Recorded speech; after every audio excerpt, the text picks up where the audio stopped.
we are the product of like all of this energy, and we now have to make conscious decisions to heal it. Yeah. Welcome to the Spirit Underground podcast with Dharma teachers Spring Washam and Lama Rod Owens. These conversations will include topics on Black liberation theology, healing with plant-based medicine, indigenous wisdom, Buddhist-based meditation practices, and reconnecting to our ancestral knowledge. Together we will explore what freedom means individually, collectively, and spiritually. If you would like to support the Spirit Underground podcast, please visit the BeHereNowNetwork.com/donate.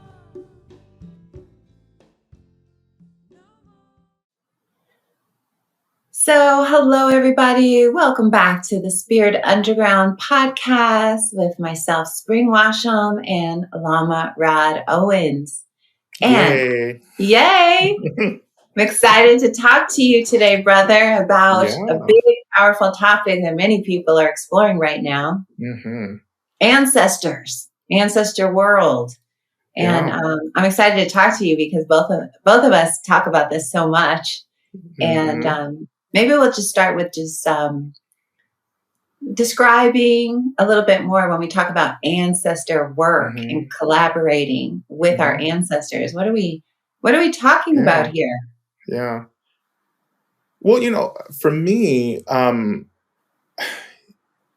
grew up with, an appreciation of ancestors, but I didn't grow up with a practice of working with ancestors. Like we just always talked about the ancestors, like, and that kind of reverence and that kind of respect, like, oh, the ancestors, our ancestors, this is what they did. But I don't think or at least I didn't necessarily have this feeling that the ancestors were still with me.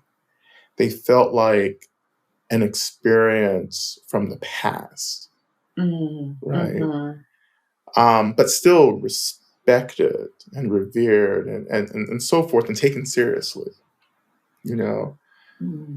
I really didn't start working with ancestors until, I would say pretty recently, probably in my late 30s. So maybe the past 7 years or so.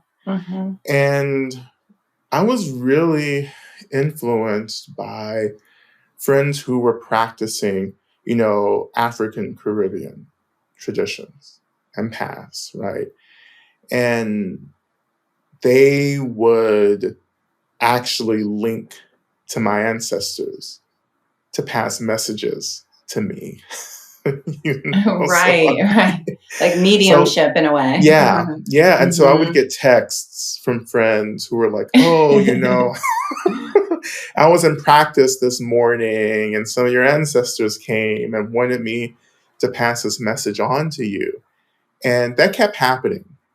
Right. And then I said, well, why can't I talk to my ancestors directly, instead of like having messages go through other practitioners. Right. And so that began, kind of my engagement. And of course, I didn't know really anything about this, but I had this intuitive feeling that I should just start talking to them. Right. And that's where it began. It was kind of like this faith, what we would call it a trust fall. It's like, I'm just going to fall into this and see what happens. Right. And I started setting up these kinds of situations. Well, I didn't set them up. I just found myself in situations where I would say, you know what?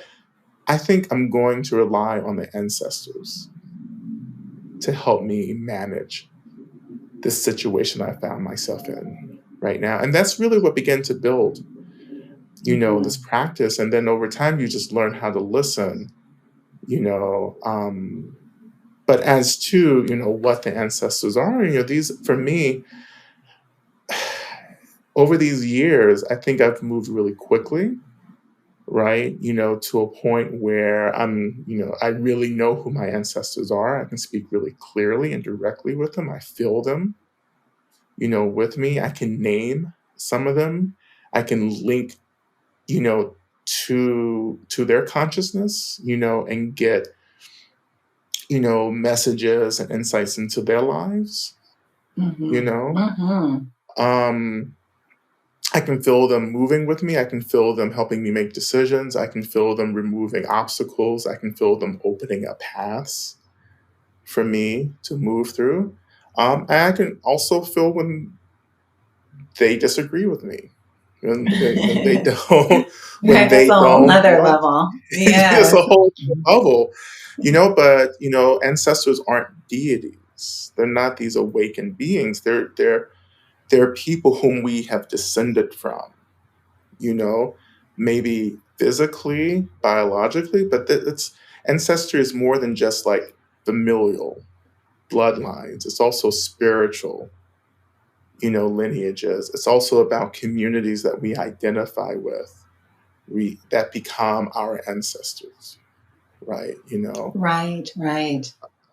And these are beings who reside in another plane of existence, and that plane is very close to this material plane that we exist in, and so they're able to touch into this world through various ways, but they are energy, they're intelligent energies, spirits, maybe, who in many ways have chosen to align themselves with us, as support, as allies, you know. That's the general understanding, I think, of Yeah. ancestry, from And my I think, perspective. yeah, exactly.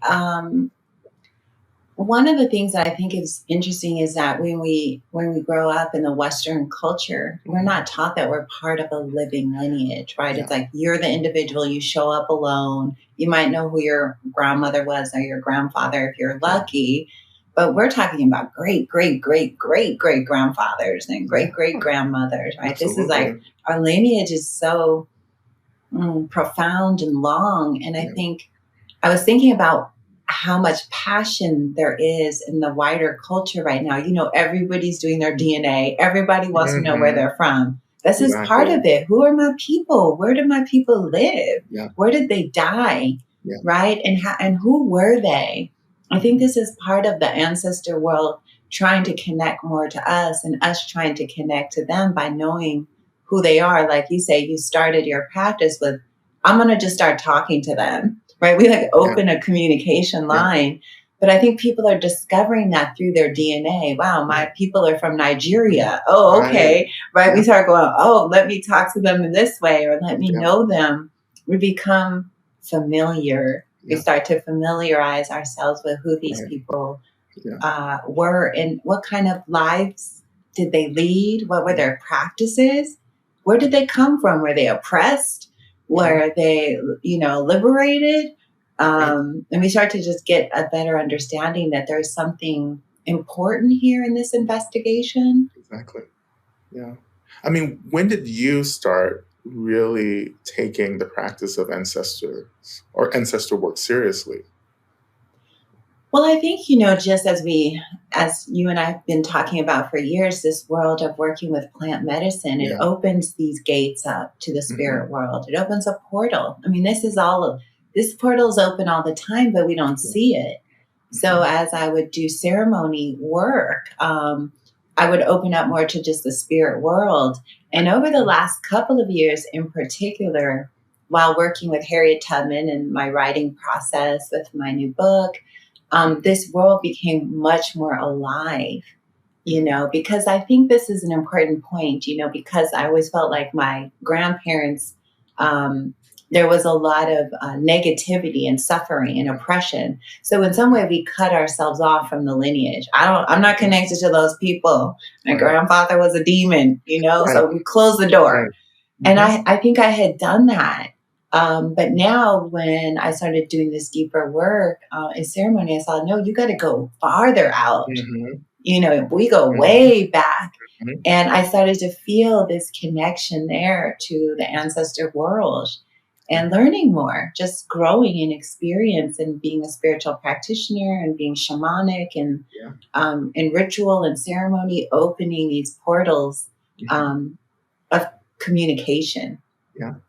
Yeah. Yeah, so I've been learning a lot, as you know, in the last couple of years. Oh, Just absolutely. Mhm. and this, everybody seems like they're growing. Everybody seems to be interested in ancestor work, Yeah. ancestor, communication. But Yeah. how and why is it Mhm. important? I think some of those are the questions. How do you do it, and why? Mhm. How does this help us? Is just Yeah. just what do we gain from that? Well, I think you like raise a really important point that keeps people out of engaging in ancestor work, which is like how, you know, our shame or our hesitation to deal, and to open up to the violence of our ancestors, right? And so when I'm working with people, I have this capacity now to like sense people's ancestors. Like I can talk to people's ancestors, or Hmm. rather, they come and talk to me. Just in the same way my friends years ago would like connect to my ancestors to give me messages. I've become that person, where Mm-hmm. other people's ancestors come to me, and even in ceremony, working with plant medicine, working with Aya, that's a ability that's even heightened even more, where I can just kind of see, where people are coming from and who they're, being touched by, but, working with people, I would say in general, there are two obstacles, I think. And one obstacle that I see particularly with white folks is that like, oh, my ancestors were, you know, racist. They were white Mm-hmm. supremacists. They were, colonialists. They were settlers. They did X, Y, and Z, particularly here in the South. A lot of people Mm-hmm. were like, oh, I can't deal with my ancestors. They owned slaves, blah, blah, blah, and so forth and so on. So they put this mental barrier up, right? That says, you know what, Yes. my life will be better if I don't have to deal with this. But the reality is that like we can't actually experience true liberation until we remove that barrier, dissolve that barrier, and start actually reconciling Mm-hmm. with ancestors. I'm not saying that like we're going to reconcile with all of our ancestors, but there are ancestors who recognize who they were and what they did in their life, right? And they want Yes. to change and they want to ally with us, right, to continue that change. Like they see the errors, they see the violence, and now they want to correct that, and they want to work with you and through you to do that. So if we have these barriers up, we don't allow that change to happen. You know? Absolutely. Because this is on the level of like our DNA. Yeah, yeah, This is our karma. yeah, Not yeah, to we get it more than hair and eye yeah, color. We get whole programs. yes, We get whole ideas. We get cultural beliefs. We get yeah, everything from those that have came before us. And it's up to yeah, us to learn what we want to adopt or what we need to forgive.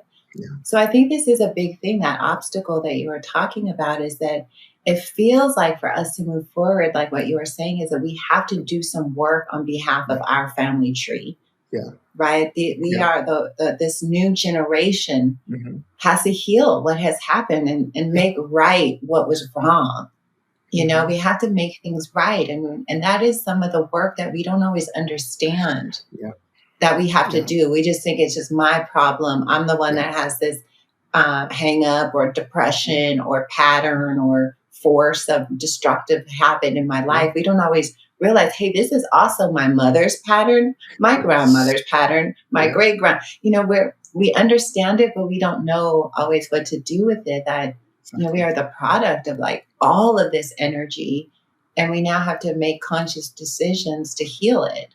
yeah. Well, we have to take responsibility for it, and I know that's a Yes. hard word for people to hear, but we have to take responsibility. If we don't take responsibility, we won't be able to do the healing work, that we would call it ancestral healing. Like we Yes. won't be able to engage in that because if we can really engage in ancestral history, we actually begin to free our descendants, from these patterns, these harmful patterns, right? Yes, And for yes. me, in my ancestry, it's been this transference of transhistorical trauma that I've had to break, right? And you've seen me break it. Yes, You've seen me move through these stages of purifying, channeling, getting like all this trauma out, of yes. my ancestry, and it's been brutal, and that's the consequence. I chose this work because I want my descendants to be free, but I also want my ancestors to be free. In the same way, I had ancestors who did incredible labor to make sure that I didn't have to suffer in certain ways, and so that's part of our responsibility as well. But then the other piece, the other obstacle that people really struggle with is, how do I even start? Yes. Where do I Yeah, even start? Well, I think people are yeah, starting with this whole DNA, this yeah, absolutely. obsession with DNA. Everybody on, DNA.com or Hmm. familytree.com, and everyone's Yeah. trying to, they feel that something's important about it.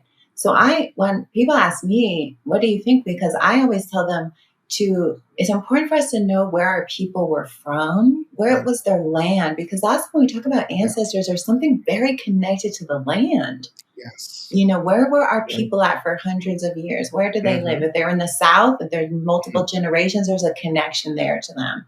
If they lived in, Nigeria, or they lived in Spain, or they're from England, there is something about journeying to that place, or Yeah. at least internally journeying. If you're not able to go there physically, we start to connect to where our people live, the languages they spoke, and trying to understand the culture to understand ourselves. I mean, I tell people too, this isn't just fantasy, imagination. This is real energy here, Exactly. and we're looking at transmuting negative energy and then embracing the gifts of the ancestors, right? And how they could help. But this is hard work. And where would you tell somebody said, Mhm. oh my God, I have all this suffering in my family. Mhm. We know we need to do this work, but it's Yeah. so daunting because it's so deep, right? I mean, this Yeah. is like, ooh, it's at the core. And it's overwhelming to think of beginning. Yes. Yeah. But, Well, I think that's what inspired me to kind of create the practice of the seven homecomings, that I talk about in my last book, Love and Rage. And part of the seven homecomings is actually based upon taking refuge, the refuge practice in Buddhism, but it extends the fields of refuge. And so one of those fields of refuge that we ask for support from is that of our ancestors and lineage, right? So I tell people just to start like opening and asking, who's around me, right? And then learning to pay attention to how ancestors are speaking to you. And that can happen in many ways, through dreams, through visions, through feelings, perceptions. It can happen through just things happening, in the space around us. Like often, sometimes my ancestors will speak through, the lights, like they'll flicker lights because when presence comes, when conscious presence is in the space, they draw on electromagnetic energy, and so the quickest way to feel that is either through like lights blinking, or you can actually feel energy. You can, like, when you get goosebumps, that's Absolutely. a sign, like there's like intelligent spirit energy in the space, so you can pay attention. I have had, like, of course there's ancestor work and then there's mediumship work too, and Right. sometimes they kind of blend together. But in more the mediumship side of what I can experience is that, like, I've worked with, spirits who like to speak through the phone.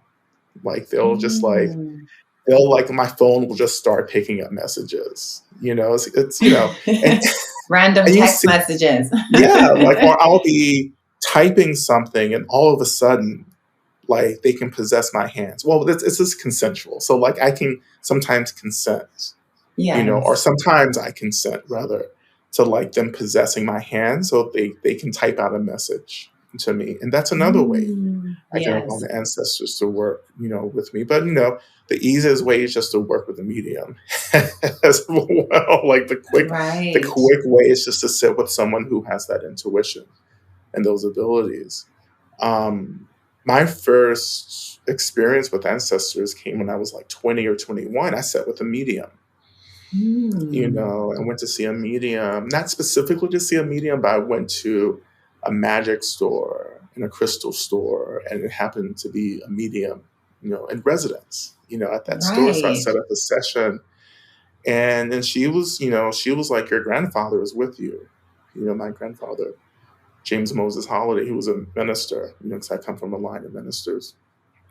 He was like, he's with you, initially she said, "Oh, Moses is with you." I was like, "Oh, I'm not like Jewish." But then I remember, oh, that was my grandfather's middle name, Moses. Oh, wow. And then from there, I just started, it just felt very natural. I just felt like he was just with me. And it wasn't a Right. big deal. It wasn't something I thought about often. I just said, oh, okay, my grandfather's with me. And that was as far as I took like ancestor practice until, my late 30s, when Wow. everything just started opening up. So these are some of the ways, right? Of course, if you Right. get around me, like if your ancestors really need you to know something, they're going to like hijack me, and crowd me out. Yeah, because they wanna connect, right? And Yeah. this is the thing, and I guess and part of this conversation is to normalize this, is to Yeah. create a dialogue around this. People don't have to be afraid. Yeah. People get like, is this the devil, or is this something to be scared Yeah. of? Is this the deluded mind? Am I making it up? Then we don't have to be afraid of this. Like the spirit world, our ancestors, our people, they're around us. We know that. They live in us. Yeah. Their energy is connected to our Yeah. energy. And so we don't have to be, I guess I want to normalize this kind of conversation more and more, because I feel as if people may not be accessing their full power Right. and their full embodiment, Yeah. right? When we start doing that forgiveness work, right? You're lucky on one level because I guess maybe luck isn't the right word, but you come from a line of ministers and preachers and teachers, which is so beautiful. And you are who you are today. You knew it was almost like you were born right in that lineage. Okay. And healers too. Yeah, healers. Exactly. But you'll And never know that until you like open up and start getting these stories, right. Because that's what's important is once we have this information, we know about who we are more beyond the ancestors that might have been really suffering and doing terrible things. There's all these ancestors that were really different than that. Yeah, I had the same experience. I went to an African divinator who channels the shells through the Burkina Faso. And I love getting readings from him. I think I've talked about, I get readings like every few months, I'll be like, what are the ancestors saying? I want to tune in to see if he's getting what I'm getting. But he would always say, okay, you have to go way back here. And your grandfathers and grandmothers are just so alive in you. These mystics. And yes, there's wounding in your recent, with your recent ancestors. But it's because there was reasons for that. And we begin to kind of put together this narrative that, there's reasons that we are who we are. There's something important about understanding that piece. And also I wanted to bring up to see what you thought of this is I was thinking about Maya Angelou, who is also, her father, if you do a little bit of research, like her father wasn't in her life. He was kind of a destructive person. But she always said, I stand as one, but I come with 10,000, right? Those 10,000 ancestors that she was so connected to, that way back in the lineage, and I really believe that when we open these doors, it can make us more powerful, right? It's like an amplification when we've done our healing work. And so I guess I wanted to see about like the magic, because people can get scared of the work. But the work is on behalf of something bigger. Now we're fully moving in our lives differently. Yeah. Well, I think it's, also related to, colonialism, right? And the ways in which colonialism disrupts our connection to something bigger. It attempts to isolate us and disconnect us from history, from language, from ancestry, because that weakens us. Like, it makes our capacity to be free, and to choose freedom, it makes it less likely for us to do that. And so I think for many of us, particularly of African descent, or, of enslaved descent, or descent having been, with those of us who are descended from enslaved people, I think there can be some hesitancy, right? Because the Christianity that our ancestors were forced to adopt had this thread of kind of an anti-magic, anti-ancestry, anti-freedom, flavor that's still really deeply embodied in many of our communities, right? So embodied that I think that there's a kind of unconscious expression of magic happening that people have learned not to name, in a way to stay safe, right? I mean, I grew up doing stuff in church where I thought, well, I don't think this is like Christianity. You're always on the edge of, you're such a mystic. Yeah. I was like, I could feel this stuff. And I was like really afraid. Like, this is right. I felt like, oh, there has to be much more precaution. When you're like in church working with demons and all this stuff, and you're just like, I just think there needs to be more, boundaries set up. Like, I just felt that intuitively, right? Like, as a young person. But I think for many of us, we have to kind of break through this idea that like our ancestral magic is somehow evil. Yes, satanic even. Satanic, right? And we have to kind of get more fluid and more expansive, right? Yes. Because if we don't reconnect to the totality of who we are as expressed through our ancestors, like, we won't ever see the kind of freedom that we need to see.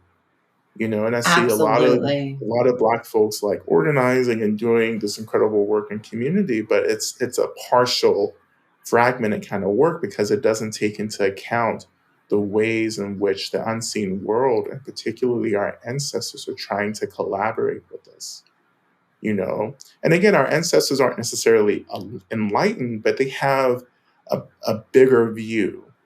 Yes, they have the macro level of seeing, having lived and then crossed over and can look back with some kind of wisdom. Yeah. So like, if we can't connect to that wisdom, then we will always be limited.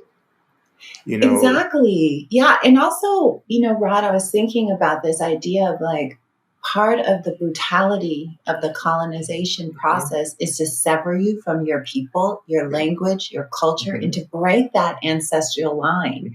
You don't even know your language anymore, the language your people spoke. You don't even know your homeland, right? You're in this new place, you're in this other place, you're supposed to adopt a new name, a new identity, and an entirely different consciousness. And I really think that is also what decimated also Native American communities. Are cut off from their ancestors, are forced to speak other languages, they move from their homeland. So this brutality of colonization really goes deep. When we're severed from that, it's almost like we're severed from who we really are at the core. We're severed from our magic and our power. We can adapt because we're resilient. But you're right, unless those pieces come fully back together, it feels like we can't access this real power that we see when people do that deep work. Like Maya did that deep work, moving back to Africa, discovering who they were. There was tremendous wholeness in that, right? Coming back with a force of, I know where I come from and I stand in that. You see these icon people that they're, and yes, they are who they are, but they're demonstrating something here. Yeah. And, in this moment, physically what I'm experiencing is a lot of energy moving through my body. And for me, that's the sign that like my ancestral guides are like really into this. They're like, What does they're it like feel like? really excited. It just feels like energy moving through my body, like goosebumps. It's like waves of like chill, as well. And it's like it feels like very like it's very dynamic, very like lively energy, Mm. happening, right? And these are some of the signs that you learn to notice when you're doing something that's really in line with the wants and needs and aspirations of your ancestors. You can feel that alignment, physically, Absolutely. Mm-hmm. you know. Like when I watch certain movies, like I'll watch these old movies, these old Black movies. Like I remember watching Cabin in the Sky, which is with this old like Ethel Mm. Waters um, and a lot of like really Black, well-known folks from like I guess it was the 40s, 50s. Like I remember watching that a couple of years ago for the first time after many years, and I just felt like sparks around me. Like I could feel and see Yeah. these sparks, and I was like, "Oh, some of you are happy," like because these are Right. people, like they're Exactly. people who are still attached to the sense of self and identity. Like, and of course, they're going to still enjoy and appreciate the things that they loved in their life. And so that's one of the ways, and this is the conversation we can get into. Is like, how do you take care of this relationship? How do you honor this Mm-hmm. relationship? And one of the things that I like to do is just like, just watch these old movies and listen to the music that my ancestors enjoy. It's not that like this is a labor, because I love this too, but they really, really appreciate me remembering, and Yes, consuming remembering. this media that was like really important for them, but like the ways that we take care of this bond with our ancestors is quite extensive, and many traditions, that we've been exposed to have all these different prescriptions, around ancestor work and taking care of our ancestors, you Mm-hmm. know, Mm-hmm. Yeah, and I this is think, a big piece. yeah, Mm-hmm. yeah. And I would just say first is like, it's prayers, it's Mm-hmm. remembering, when I do something, now it's my habit, when I'm doing public talks, is to honor my ancestors and the ancestors of everyone else in this space, and as well as the indigenous, you know, um, ancestors in the space and the land acknowledgement and so forth, right? Just to acknowledge that like we're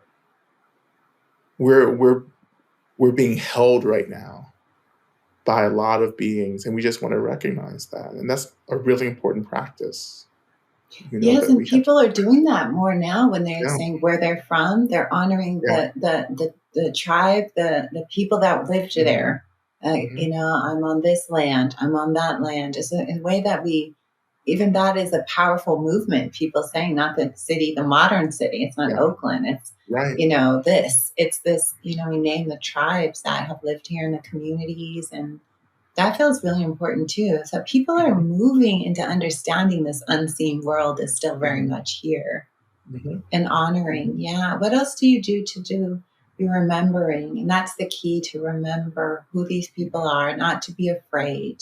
yeah, The yeah, fear is a big hmm, with communities. yes, We get afraid of that word mediumship. Somebody might get hmm, afraid when they heard, you talking about your writing, and they're like, is that hmm, Satan on there? Is that Mara?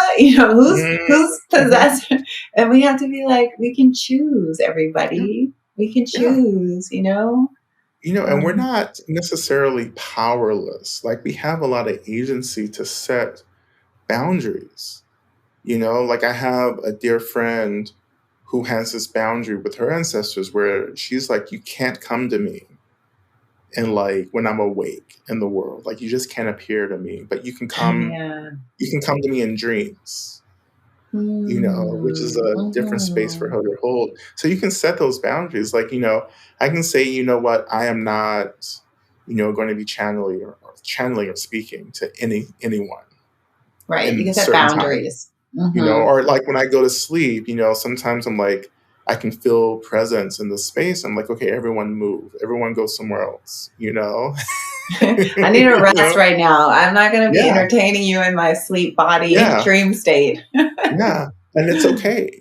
Like, it's totally okay to do that, So that's another way I honor. That's exactly how I honor my ancestors, is by recognizing that we're sharing space, and saying that, like, there are times where I can't be, in connection with you. So I want you to honor that. And that's a recognition that they're actually present, which I think is Yes. really important. I can just ignore, but like, to recognize that there are presence, there are people, beings around you, and that you need to set boundaries is a recognition that they're there.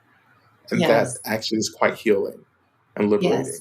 Yeah, because then we have control in some ways, Yeah.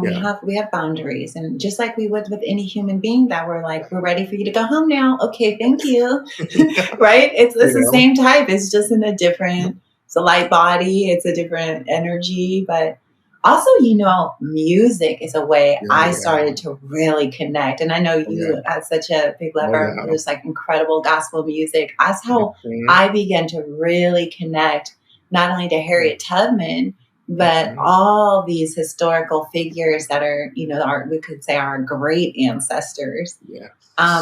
And through the music, I found, God, music. I mean, in the shamanic world, music is everything. In the plant medicine world, the songs that were sang by our people, there's magic still in them. So music, I think everybody feels that.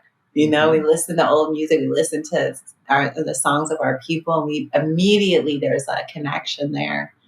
So I found that to be really helpful when I was opening up these channels and saying, hey, I'm going to listen to you. I'm here. So music, I just wanted to bring that up for folks to consider as a way to practice. Yeah. Yeah. And of course, there's traditional practices of ancestor altars. Yes, ancestor altars. And that's really important. Yeah, I in general, I believe altars function to channel energy into the space, and it becomes, in Buddhist tantric,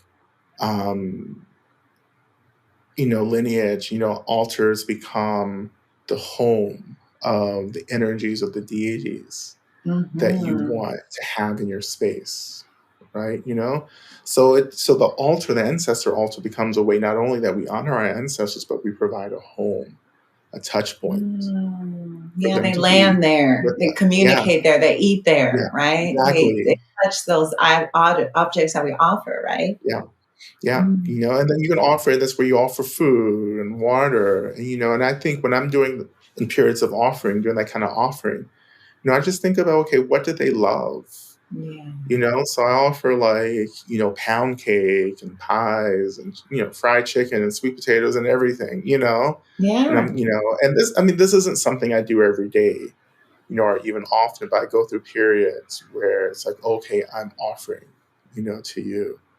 And feeling that connectivity, right? And over time you develop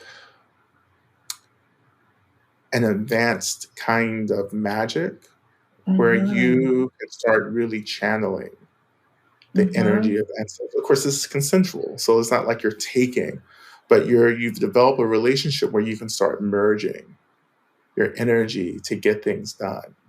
Big things or even small things, but kind of big things, right? Yeah. We call on our ancestors when, wow, we need help. Like, whoa, this is a big thing that I'm stepping into, or if there's danger, difficulty, oppression, we can call. And then when we do need magic, can you help me take this and, do something important with it? Help me fulfill this mission.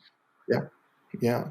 And it doesn't always have to be good, and positive. And that's, when you start looking at traditions like hoodoo, right, which is like the magic system, that is derived from, particularly, our enslaved ancestors, within this American context. Like that's like Black American magic, traditional magic, right? Even in Hoodoo, the ancestors are so important, as well as the earth, and you're talking about balancing, and so to bring something in balance doesn't always look really good, you know. And when you get into ancestor practice, like these are kind of, I would say, the moral dilemmas that some of us have to like really work with, because this is about balancing things, right?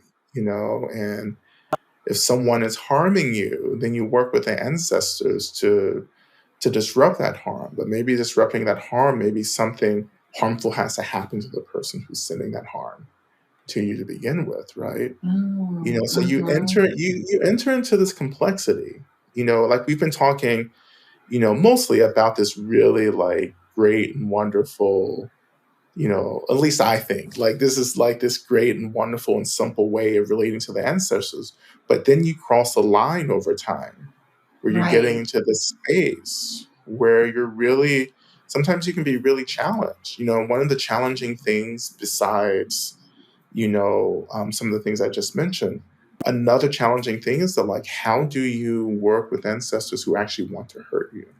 Yeah, wrathful in a way. Yeah. Well, there's always somebody in the family tree who disrupts the tree, right? Yeah. They try to take the tree out, whether it's an abusive person or somebody who comes and born into a family and just kind of decimates it instead of nourishing it with wisdom. We have a lot of people like that. So it's been challenging. My grandfather on my mother's side was like that. And he was, horrible. I mean, I think a real demon.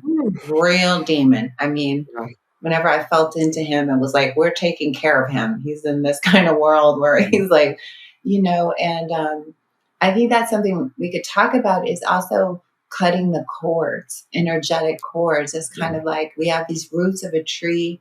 And sometimes you have to cut off the branches of one in order to preserve the other 10, right? And I think there's something really powerful too about cutting cords to those people in the family tree, not out of hatred, but out of compassion. This is to preserve, right?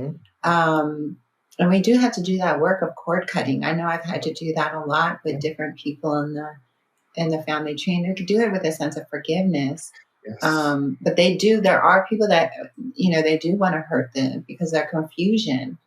And I guess that's just our old karma when someone takes birth in our family that destroys their children, right? Or destroys their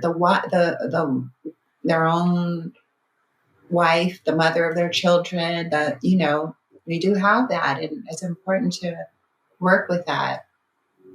Ayanna Van Zandt always calls it the family curse, lineage of this person. And then it's like they plant a bad seed, right? And that seed flourishes it goes out for the next 5 generations.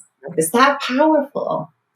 So what do you recommend if someone is coming and they're saying, oh my God, there's this ancestor who's, wrathful and has crossed over and is causing me a lot of suffering and fear and terror and pain. That's almost like a kind of exorcism we need to perform, or a kind of shamanic process, really. And it always depends on our level of capacity and ability here, but I tell people just initially, it's like you have to create those energetic blocks. Yes. And you have to say no. You have to stand up. You have to stand up, and a lot of we don't really take that as seriously as we need to. Particularly people who are experiencing a lot of hauntings and they feel like they have attachments and so forth and in their spaces, at some point you have to say no. That's you have to just stand up and say no, and then call on, this gets into more advanced magic, but you call on the energies around you, the energies of the elements of the earth, the energies of deities, and also the energies of allied and benevolent ancestors who can also support you in creating those boundaries. You just draw in all this energy and say no. Yeah. I And you can't might deal have to with it. get fierce. Yeah. You Yeah, might you have to get get real fierce. fierce with it. Yeah, you know, and then and that's one way, but another way, if you have the capacity, for me, it's like, I have the capacity to hold those kinds of energies, so like you're not going to touch me, but I don't feel the need to banish you anywhere. Right. I want to Yeah. work with you. Like I have the capacity to work with. I want to know. I want to do simple communications, like what's wrong, like Yeah. what How can I happened. help? Yeah. And I've done that, in my mediumship work. I've done that for several beings who are just like they're stuck somewhere, and it's created some type of like negative impact and how they show up in the spirit world, And so like I've asked them, okay, where did the trauma begin? Like what was Yeah. that moment? And I've been able to go back to that moment and help them clear that energy. And that changes, Absolutely. them completely, but that's advanced. Like Yeah, that's that's like that's like, it, that's real you alchemy. know, You you know, gotta, your stuff to engage yeah, without getting, you have so much protection, engage yeah, without getting cut, yeah, and have the yeah, power to hold the line and, ask them yeah, these questions and help, yeah, really yeah. provide help. Yeah, and it's the capacity to see the hurt instead of like the Mm. violence that they're doing. It's like that's the first question. Okay, what's wrong? Like what's the hurt? Where's the trauma? Like because you're not just doing this because you want to do it. You're not just this full out demon, Right. who's just about harming. Like you're a conscious being like me who trauma or where trauma has actually consumed, a lot of your consciousness, right? The pain, the loss, the anger, like you just feel consumed by it and you're just reacting to it, creating all this havoc, So Yes. let's get to the roots. Let's get to the root of Let's get it. to the root of it. It may take a while. And I've, again, worked with several, spirits like that where it takes time to really kind of work through it. But that's driven by compassion and love and saying, you know what, like I have the capacity to do this. I'm going to do this for you. Right. But if you don't have that capacity, then you have to create those barriers, Right. you Until know. you figure, Mhm. until you're ready to do that Yeah. deep work. Absolutely. I love that we're talking about that because I think this is a hidden aspect of our reality where we are having these terrifying encounters or we do feel afraid. People don't know what to talk about, who to go to. They think they're crazy. They're sensitive. These are people who are deeply intuitive. And as you know, in the Buddhist world, Yeah. and we were laughing about how all of our teachers are like, watch out for these demonic I spirits. And then they're doing warding off. So everybody know this is deep in Christianity. The devil will cast off the devil today. He's out for it. We have this around this archetype, of yeah. whether it's ancestors or spirits that, we did something to, and, Yeah. Yeah. or they're pissed. Yeah. Well, I tell people too that like horror movies were my first teaching in Dharma. Well, let me clarify that. Really? My whole life, I've been fascinated with paranormal psychology Right. and Yeah. ghost Yeah. shows and, all that unsolved mysteries when I was growing up. Oh my God. Like I would watch it so excited and then I would be terrified. And I was excited because I felt like it was answering all these questions that I had. And I would be terrified because I was Mm. like, how do I protect myself now? Yeah. Right. Like I know too much, right? But like when I first started studying Dharma and then started continue to engage with horror movies, like it just opened up this whole world of teaching. I was like, oh, like all of this is happening. Like all of this is possible. So I joke around and say, oh, horror movies are just like documentaries for Oh, me. wow. I cannot watch it. I get so, I don't know, my I body thinks it's I real. love, yeah, I mean, I Like love horror Halloween and movies. those. Halloween, and I just watched the recent reboot of like Hellraiser, which I used to Really? watch. I Oh can't. yeah, That was so I used to funny. watch that growing up, and like I just watch those movies and say, oh, this is where this is where the shit went off the tracks. You know, like you can go back and say, well, if you would have just like grieved this thing happening, it wouldn't have turned into this whole, you wouldn't become a demon. Yeah. Like you wouldn't have died and became a demon if you would have just like gone through the process of healing and reconciliation. Because when we transition, and this is what ancestors teach us, right? Like when we transition from the material world to the spirit world, whatever strong emotional, energy that we're experiencing will actually direct and determine how we're reborn in the spirit world. Like, so if you're pissed off and angry and wanting to kick someone's ass, you will come back as some type of demonic energy. Absolutely. If you hold those thoughts too, the vibration, like continuously of wanting to harm. Yeah. That's why we want to die like with like peaceful thoughts and letting go and resting and opening, because we don't want to be born in this contracting experience where we're consumed by vengeance and hate, and those are the energies that we have to deal with. Often it's like you didn't die well, and now you're trapped in this anger and this rage, which again is just hurt. Like you're just so deeply wounded, right? And so some of us have been called to be the healers for these beings who are trapped in this really strong energy that, of course, shapes them as demons and monsters and all the stuff that people deal with and, that we watch movies about, So I'm not afraid. I talk about all this stuff, but I'm not afraid anymore because I understand what it really is. And I understand that I have power and agency, which is, again, that's my situation. And what we understand from the work is that like not everyone has this kind of like protection.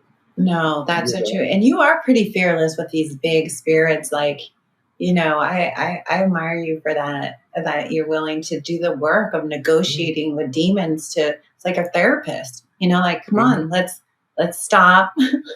Let's stop, harming. Let's look at your pain, and this is like the work that we do, right? As spiritual, I guess the word would be bigger than like a teacher, but it's like healers, like healing energy. These are energies and we're meeting our energy. Well, I got to rethink about my grandfather then, because I've always been I'm a little afraid to open to that because what he did to my mother and the amount of abuse, it's like a kind of still a closed door.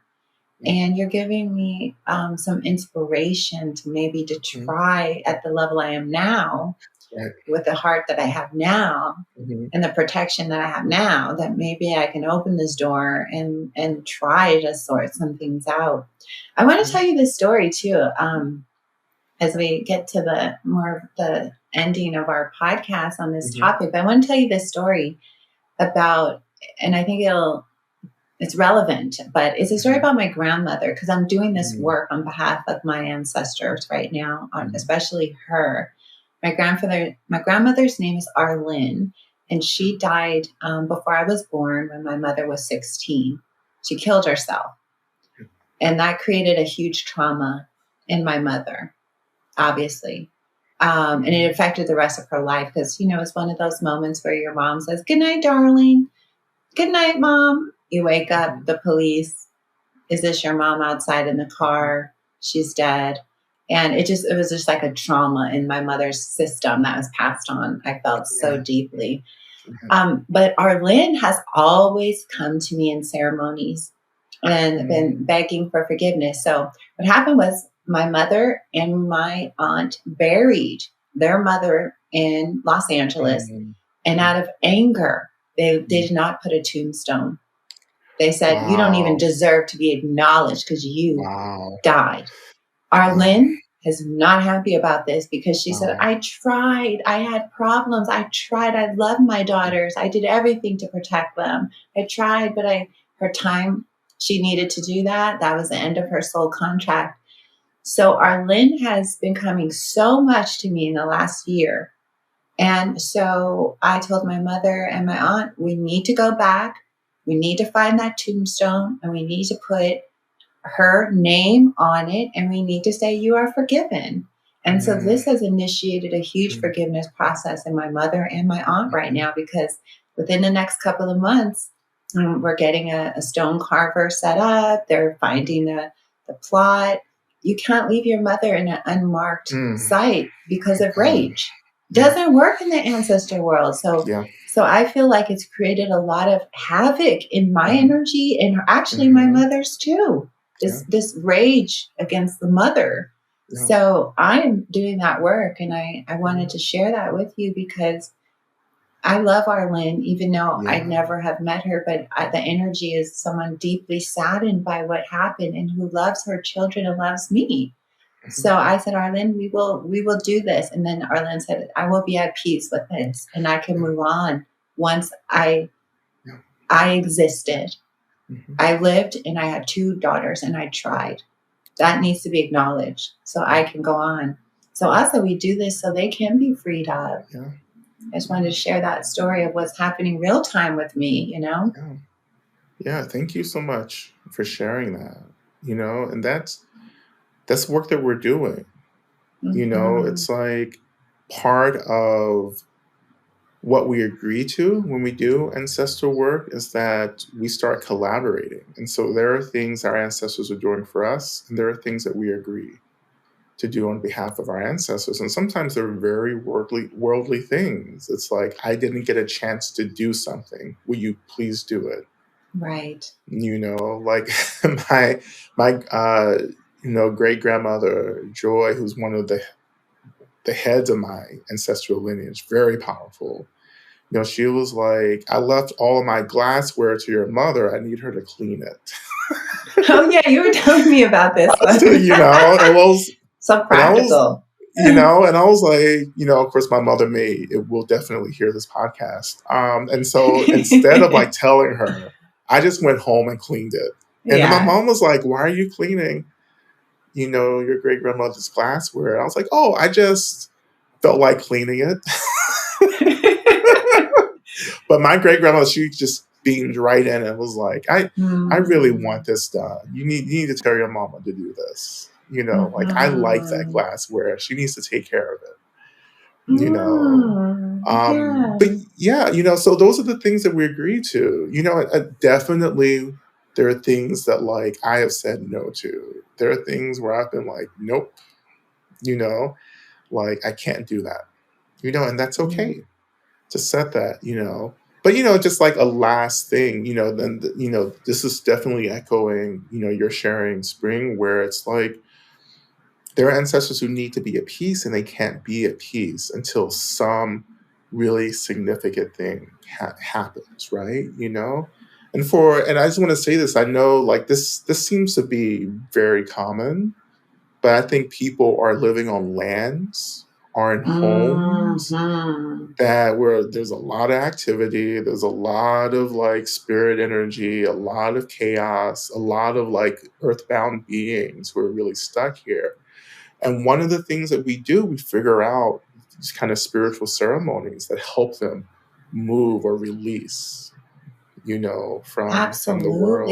Because they seem like they can't go on. They become almost like ghosts. Like my grandmother Arlene is frantic. Like, I have to have this resolved before I can actually move forward. It's like the life wasn't wrapped up if there's secrets or there's something stuck in the line that prevents them. They're consumed with reconciling it, but they're in the spirit world, so they can't, Yeah, exactly. So we have to kind of agree. I guess that's the collaboration part, right? Is we're agreeing to help them finalize. I'm really determined to help Arlene. I'm like, and we're moving forward with getting the new tombstone. Yeah. That's something I can do for her, that I want to do for her. And it's so important. It's so important that we figure that out. And again, it's just like, I know people listening to this and they go, I'm not a medium. I don't do plant medicine. I don't get this, but like, just open. When I say open, just like try to listen, try to feel something, put the question out there. What do you need? Like, what can I do? Like, literally just say that out loud in a space. What do I need to do? And then just listen and feel for things. Like, what are you feeling? Do you hear something? And just go with that. There are just these subtle intuitions that we get, and pay attention to that. You may just get this weird, subtle thing to do something. And that's a big sign, and that's how I kind of roll through working with ceremonies like that. It's like, I just pay attention to the intuitions, the subtleness of the messages that I'm getting, and I just do it, and I don't sometimes know why or what the outcome will be. I just do it, and you won't always know. Like, you won't always know why you're doing something, why you're offering something, or why you're having an urge to smoke a cigarette or to eat a certain food. But this is aligned with something, your ancestors are the spirits around you need you to do, that can help them suffer less. So, and then when they suffer less, we suffer less. I mean, exactly. That's the thing. I feel like when I complete this act, our Lynn can then, this frantic energy of sorrow and grief, and it's like cleared out of the whole system, right? Now my mother's having to do forgiveness work that she thought was done, and it's like all this stuck energy seems like it moves. So that's the liberation part, right? It was like the more we clear the lines, right? And to create just seeds of wisdom and compassion, the better I feel. The more I feel like, okay, I've done my responsibility. And then the more I'm at peace. It's like our Lynn's frantic in the spirit world being like, I can't move on. It creates a disharmony within my spirit somehow a bit. I can control it, but there's a piece that's not done, and I feel it. And as we know, when things aren't fully resolved, we feel that. We carry some kind of tangle. And I think that why this is a conversation on liberation is that we want to move through these tangles. These are energy body tangles that have real impacts on the physical form and in this world, right? It's interconnected, everybody. These energies are impacting us daily, whether we're aware or we're not, or we can hear, or we don't hear, or we don't remember, or we do remember. Or if you believe or not. Yeah, it's happening regardless. You might not believe in the weather, but it's raining. It's like, exactly. Right. Like, it's happening regardless. You just make up a different story about it. Yeah. And that's what, that's part of what I call returning back to this experience of indigeneity. Like, getting to the root of our experience, which is complex and expansive, like returning back to that, so we have the sensitivity of how to live in collaboration with, the multiplicity, or the ways in which our reality is showing up in multiple ways, in this incredible multiplicity. And it doesn't have to be overwhelming, right? It feels overwhelming because we've lost connection to the rituals and the ceremonies that kept us in tune to this multiplicity and complexity. But slowly we start moving back, and there's a balance that starts to happen. And the balance will actually yield really positive, beneficial things in your life. Like, my life is so much richer, and I have access to so many more resources because I've been really engaging in returning back to this practice of indigeneity. I suffer less, I'm sick less, I feel more satisfied. I feel more connected. I don't feel so isolated, anymore. But most importantly, I just feel like there are beings who have my back. Like, yes. I move through the world and through spaces knowing that I am being deeply held by, beings who love me, who I'm working for, and they're working for me. We're working together. Right? Yeah, it's like the Maya poem. You definitely come as one, but you stand with 10,000, right? Yeah. You have this openness in this relationship. Yeah, it's true. Our lives have become more rich and more deep too, profound and connected, and more also at peace with who we are in our Black bodies, in our skin, in our histories. Right? There's something about doing this work. We just we're okay with the histories. We can accept it and we move in a more powerful way. And that is liberating, right? That has Absolutely. aspects of real, genuine liberation. Absolutely. I love it. I love talking about this stuff. Yeah, I mean, it's fun. I really like it. This is, again, we want to normalize these conversations. Yes. And for people tuning in that are experiencing all kind of things, yes, this is real for you. We understand, this for all of you that are working on these levels that don't tell anybody, we're here for it, and this is real and you're not going crazy and, you're tapping into something that is the vastness of who we are. And these, we are interdimensional beings, we are spirit. Exactly. We are spirit and we're having this incarnation and we have friends from previous existences and loved ones and lineages. And it feels really good to honor them too. And you're reminding me to get my ancestor shrine out. It's in the storage unit as I was just moving in temporary places in Oakland, but it's like, and I love, as you know, I love doing offerings, it just feels, right. Yeah. Feels right. Exactly. Feels right in my heart. Well, okay, Lama Rod, I have loved this conversation. And as we come to an end, I just give thanks to you and all your wisdom. And I love hearing your stories. And I'll keep you updated on the Arlen tombstone process and to see how I feel. I'll share later how I feel when it's done. And I do my prayers. And for all of us who are doing things, let's do it with love and compassion. Absolutely. Yes, I give thanks to this conversation. Thanks to you. And that's another episode of The Spirit Underground. Yep. Thank you all for joining us. Yes, thank you all. Years and years under the master's will. Years and years of hurting each other. We gotta turn it all around.